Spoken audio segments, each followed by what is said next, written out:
There's Cursor AI. This product genuinely surprised me. 1 billion ARR by November 2025. Fastest SaaS company to hit 100 million ARR. 29.3 billion valuation by year end. And zero marketing spend. 4 MIT grads faced a classic choice. Build a Visual Studio Code extension or fork Visual Studio Code entirely. Extensions are faster, easier, and inherit millions of users. Almost every startup would take that path.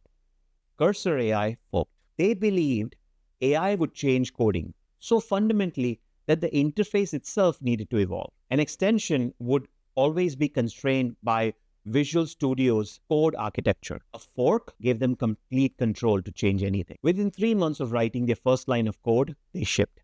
The product spread through word of mouth. By February, every Coinbase engineer had used it. Stripe adoption went from 100 to thousands. OpenAI, Midjourney, Perplexity, Shopify. The companies building the most sophisticated AI in the world were using Cursor to build it. OpenAI tried to acquire them. Cursor said no. Vibe coding became Collins Dictionary Word of the Year. Suddenly, non-developers were building software. The market expanded beyond anyone's projections. What is that one decision that mattered? If you're building something fundamentally new, don't inherit someone else's constraints. The extension would have been faster to ship, but slower to win customers. Now, how did they go about validating their product? Before Cursor, the same team spent about a year building AI tools for mechanical engineers, 3D autocomplete for CAD systems. The problem, the founders weren't mechanical engineers, intuitive sense of the workflow. It was like the blind man and the elephant problem. They couldn't feel the problem because they didn't live the problem. After 6 months of struggling with data scarcity